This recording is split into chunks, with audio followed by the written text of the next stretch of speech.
Hey, what's up, folks? We're here at Toy Fair 2020, and we are talking to Todd McFarlane, once again at McFarlane Toys, who has an insane showing this year with all their new stuff. Everything looks amazing. What do you think has been your biggest hurdle to overcome getting back into like fully posable action figures and everything?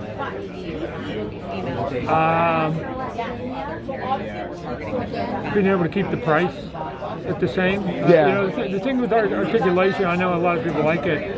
The complication of it on a technical level is that you have more pieces, and then there's more assembly at the factory. Yeah. And the more people you need to do the injection molding, and the more people you need to assemble it, the more pieces now.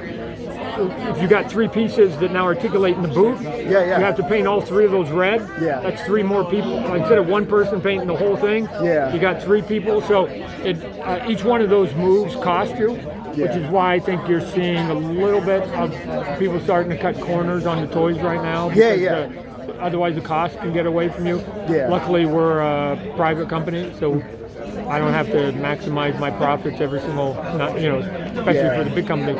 Every 90 days they have to do it.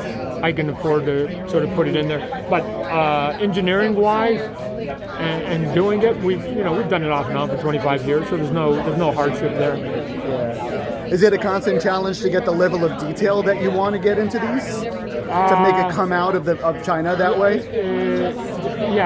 Anything you do, it starts with my initial design that we either get from the TV people or the movie people or the video people, or we create our own. And then I've got to get the detail kept by my sculptor. And then I've got to get the factories to hold the detail. And then once we do all that, I've got to get it so they don't overpaint it, so that we lose the detail that we just spent all that time getting, right? So there's a process all the way down the line to keep it. And obviously I've been at it for 25 years plus. We know how to do it right. I mean, it's frustrating when we don't get it right. And then there's plenty of other companies that have now taken a page out of it and do really good toys. So the process is there to be had if you pay attention to it. We talk about movie Maniacs. Yep. What can we expect? What are we looking forward to? Because it's been a year now, and we're dying to see what you've got coming out. So up over in this corner here, you'll see I've got the Spawn with the sign saying coming from Kickstarter. That looks brilliant, man. So the bigger piece of that equation is, we talked about it briefly last year about Masterworks. Yes. So I'm done talking about the theory of it. We're going to put it and implement it. So the first of the Masterworks is going to be that Spawn. Okay. Under the Masterworks umbrella, you're going to be able to buy it at retail, some Masterworks at retail, some at .com, myself included, and then some at crowdfunding. Okay. They will include brands that you've seen before. We're starting with Spawn, which is basically taken the very first Spawn I ever did that literally launched the company, McFarlane Toys.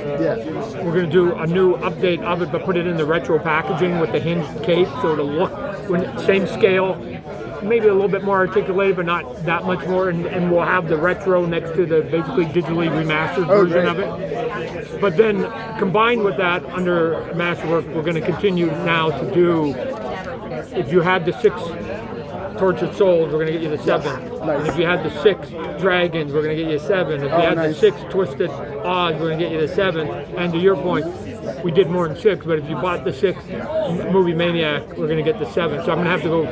We got a couple licenses we're talking to people about to be able to add it. So if you had your collection and you still have it, thanks for your patience of over 20 years. We will now be getting you your 7th figure in that line, and we'll be coming out. And because it'll be in those 3 different areas, .com, crowdfunding, and retail, it'll be spread out over places. We'll probably number them so you'll know. I'm missing Masterworks number 6 because that was the one that I'm looking for, and it'd be easy to sort of identify them. To catalog them. Definitely. I remember you were trying to do that with the color tops. No, it's good when you have a collection like that, especially inbox people, because then it's so much easier to keep track of it. Because you can reference by name, and then you can reference by number, right? And that makes it easier. Gotcha. So are there any iconic or even like obscure movie horror characters that you wanted to like get into with this? Like, I mean, Yeah. even something that you've not like approached yet, but you want to. Yeah, you know, I'd like to do a couple of the Universal monsters. Right? I mean, there've been some good versions of them, but my favorite when I was a kid was the Creature from the Black Lagoon. And I've seen a couple, but they're usually in statues. Yeah. And they're like $100, $200, right? My goal is can I do that quality but sell it for $20? Yeah. That's always been the goal. Can you make what people are charging, even with like some of the DC figures or Marvel figures or Star Wars? You know, there's a lot of companies outside of America that are doing these high end, but they're $80, $90, right? Yeah, yeah. And I'm like, what? If I ever charged you, let me just tell you right now, if I ever charged you $80 for a figure, this thing would be made out of gold, right? And it would do stuff, and it would light up, and it would like, what are you talking? I look at what they're doing for $80 and go, I could do that for 30. But We keep encouraging you to make like you're like, okay, I'm gonna make a dragon that you can afford, and we're like, no, make $100 dragon, so it's like That this big, yeah. and we don't mind, dude. Yeah. We're already paying like. Well, look it's one of the reasons why I'm trying to kick the Kickstarter and the crowdfunding. Yeah. Is to just see what kind of appetite is out there. Yeah. Because that $100 dragon may not be something that any retailer want to put on the shelf. Oh no, of especially course. as a one-off. Yeah. But is there enough of us geeks that actually will support that? Right. Yeah. So I'm going to start the experiment and see how big dude, those we're all appetites. for the McFarlane Collector Club. Just bring it. Cool. All right. Totally. Yeah. No, we're there. All right. What else did I want to talk about? Oh, Harry Potter. What are we doing with Harry Potter? What's going on? We've got the first couple waves we did there. They did okay. Yeah. Some of the creatures are doing okay. We're just waiting to get some data on the second wave to see whether they're hungry for a third wave. Mm-hmm. The thing that's always interesting about an existing brand is, and I've done this with dozens and dozens, is what you have to convince the retailers at any time is like, why now? Mm-hmm. Right? Why if you do The Simpsons now, is anybody going to buy it? Why is there a need to buy it today that wasn't there a week ago or a year ago or 5 years ago, right? Yeah. And so you're constantly having to go in there. They're getting bombarded all the time with brands that are coming out as a movie or a TV show or something that's the latest, greatest, hottest thing, and they have a tendency to want to skew towards that. Yeah. So you have to come in there with these AAA brands and say, come on, right? Like I'm not trying to give you the Gremlins 5, right? We're giving you Harry Potter. Yeah. I mean, they called it Wizarding World so that they could put it all together and make it an evergreen. There's a reason for that. Yeah, exactly. Yeah. So now that DC came out and everybody loves it, and now you're confident that everybody loves the way that you're doing it. How much time will it be before we get the Todd McFarlane spin on Batman and Superman? Ultimately, that's the goal. That's the goal we're all marching towards. I feel like we got the teaser at DC Collectibles, at DC Direct, because your statue's there. Right. So, and I think that falls into what we were talking about earlier about maybe doing some .com things, because, I mean, if I ever do any of my Batmans, right, those capes. Yeah. Like even on a 7-inch figure, that cape would have to be this big. So I need a box this big. No, that's fine. Do it. So no. $50, I can't no sell problem. that in the normal. Yeah, no, I get it. I'm just saying we'll get it. Right. So I'll get there. But so it's a 3-year contract, and I literally have to walk before I run. I got to build their confidence. I have to put a wider range of product. You know, we got stuff based on videos, animation, TV, comic books, and movies. I sit back, I wait for you guys to then buy it and tell me what you want more of. Yeah. And then I also have my crazy idea. So I think animation is viable. My idea is I want to do characters that have never been done in animation. Yeah. Right? So I want to take these characters that we know of and then do the animated look of them, because that will be surprising and new and hasn't ever been on the shelf before. Yeah. I think I can sell that. Yeah. I also want to do, again, stylized stuff, like you see here right behind me with the White Knight. Right. If you're a Batman collector, Yeah. you've never seen a Batman that looks like that. Yeah. You can determine whether that's good or bad, but you're not going to say, oh, I already have that in my collection. You're not going to be able to walk by that one. You're either going to go, I like it or I don't like it. But if you think it's cool, and I think it's cool, Yeah. because that was the look that was stylistically in the book, then you go, oh my God, I can add to my Batman collection. Because I don't have a Batman that looks like that. Yeah. I have a lot of classic looking Batmans, but I don't have that. And so what I want to do, just like the Batman in the Hellbat suit, and the Superman in the Unchained armor, right? The Superman one had been in one book, in 4 panels. And I looked at that and went, that would make a cool toy. Those 2 figures are your most popular from the entire line. They're right sold now, out absolutely everywhere. Nobody can get their hands on them. Why? Because they look good. And this is what I keep saying. I go, I think all of your characters can go into armor and look super cool. And who cares if they weren't in the comic book? Because for the number of people that ever saw those 4 panels, that's not why that thing's selling. That thing's selling for 2 reasons. One, because if you're 10, that looks good, and it's a lot of plastic for $20. Or B, if you're a collector, you've never seen Superman look like that. Both of those are victories, right? And so that means that you could then redo that with all your characters. It'd be awesome. So how many emails did you get after this came out? When is Spawn and Batman 2-pack coming out? Like a billion? Many? I should talk to him about that, because that actually existed as a comic book. No, I know. That's the first thing anybody said as soon as we showed your figures was, when are we getting it? No, I've mentioned it. And then you showed that, and they were like, let's do it. We got the heavily articulated Spawn coming out from the Mortal Kombat, right? That character drops in the DLC next month. Right. So we talked about it with them. Again, as you can imagine, they want to get their characters out first here before I sort of I hear you. But once we get going, like I said, once we get going, there are just literally thousands of things that we could possibly do. I'm going to go to my grave never making but a fraction of them. Right. So that's one of the ones that I have.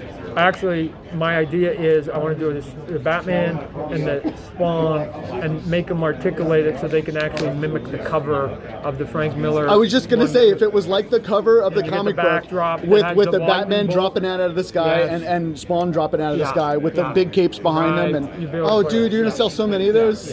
So many. Can you talk about the movie further? Movie? What's going on? Same thing. The Joker movie came out, and I was at Comic-Con saying, hey, go to this movie. I was hoping to make $200 million, makes $1 billion. Breaks a record for the most money ever by an R-rated I hope they movie. get that's like not serious. Not a comic book movie. You can take it seriously now, I think. That's it. So that movie woke them up to they can do dark, serious, R-rated comic book material, right? So they're all looking for it. When they look at the charts, given that 95, 96 of the top 100 are owned by Marvel and DC, there's only a couple that are left, and there's only one that's dark, and that's a thing called Spawn. And oh, by the way, Spawn 300 came out, was the second highest selling book of all of 2019. Only Detective 1000 beat it, and then issue 301 of Spawn was number 11. It was the only title in the top 11 to be named twice. Was Spawn. So they're starting to see those charts. They're starting to see it. I had an Academy Award nominated creative person on the hook, and I had him, and I had the money behind him because they've been working with him. And they said if you land him on the deck, then we got the money. And we were this close, and he got off the hook last week because he just signed a big deal with another studio. I feel like they're taking too long with and you. He's like, oh, you're Todd, setting things up, and then it's driven. The timelines in Hollywood are so. Somebody gave me a great deal, and I need to be loyal to him. So I've got on the way back from Toy Fair. I leave Monday. I go and meet another big Hollywood talent. On Tuesday. We'll see where that one goes. But the phone calls are different now. They're asking. I'm not having to try to sell it. They're asking now. Good. So I think they get it. Yeah. Well, they're seeing $1 billion over on somebody's ledger, right? And they're going, well, if we get a fraction of that, which one of these works? And they're going, well, the highest ranked one is Spawn. It's available, right? So your spin on it, is it more horror? Yep. Or like, what are the R elements of it? Like, is it more? Do you want to do gore? Do you want to? You go to R first off, because if you do good drama, there's drama movies without horror, without gore, without scares, that are just R-rated movies because they're just a drama, right? I mean, the movie Lion is R-rated because it's just adult fare, right? Because so I want to combine that with then the elements of a little bit of spooky stuff, so that every now and then when you're in the movie, you'll jump. I just go, what the hell was Todd? What the hell was that? Right? And I just want to present a superhero in a way that is different and dark and a little bit vicious. Yeah. That makes no apologies for doing what it does, because most superheroes are corporately owned and they can't sort of cross certain lines. Right. I'm not obliged to any of that. Yeah. So I think I can give a slight twist on that superhero presentation. Yeah. Of when you walk out of the theater, that you'll go, I don't know how he does it. And it's freaky and crazy as all heck. Wouldn't ever want to go out with a drink with that guy, because that was messed up. But I'm glad he's on our side. Yeah, I'm yeah. glad that the tiger is on our side, but like, don't even come close to that tail, because shoot, he'll bite you. He'll bite you. So Spawn in this world, is it more? How can I put this? He's more of a thing. Yeah. Like, is it more? Okay, I know He's exactly. not a guy. Let me just tell you, he's not a man in a rubber suit. Yeah. Is he more like Pinhead, where like Pinhead walks up and his look is shocking at first, but then the things that he does are so shocking. No, because Pinhead, when I looked at him, still looked like a man in a costume. Okay. I could replicate that. I go, oh, there's a guy, and you put on that cool costume, Gotcha. you put on the insane amount of nails in his head, and I like you will never see 2 arms and 2 legs on my guy. You'll never see. So it's more like an apparition. You will never see the full body. I mean, you obviously see arms and legs, but I'm never going to show you the complete look. Because then it's like, it's just a dude in a costume, right? You're never gonna get all of it. So it's just gonna be pieces, and then when he gets big and dramatic, he's got a cape, so I can hide some of it. You're never gonna see it. What you should do, I'm hoping, if I do my job right, is that you should walk out of the movie and say, is that a human that turns into a ghost? Is that a ghost that turns into a human? Yeah. I don't know. Which one's the chicken and which one's the egg? Right. And I'm not going to explain how it works. Right. So are you more focused about the world with Spawn in it, or Spawn in the world? You know what I mean? Yeah. Like, is Spawn? A little bit of both. Are we going to see Spawn a lot?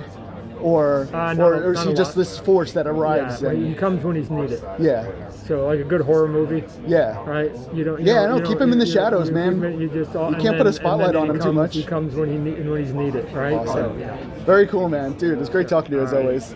Thank you so much.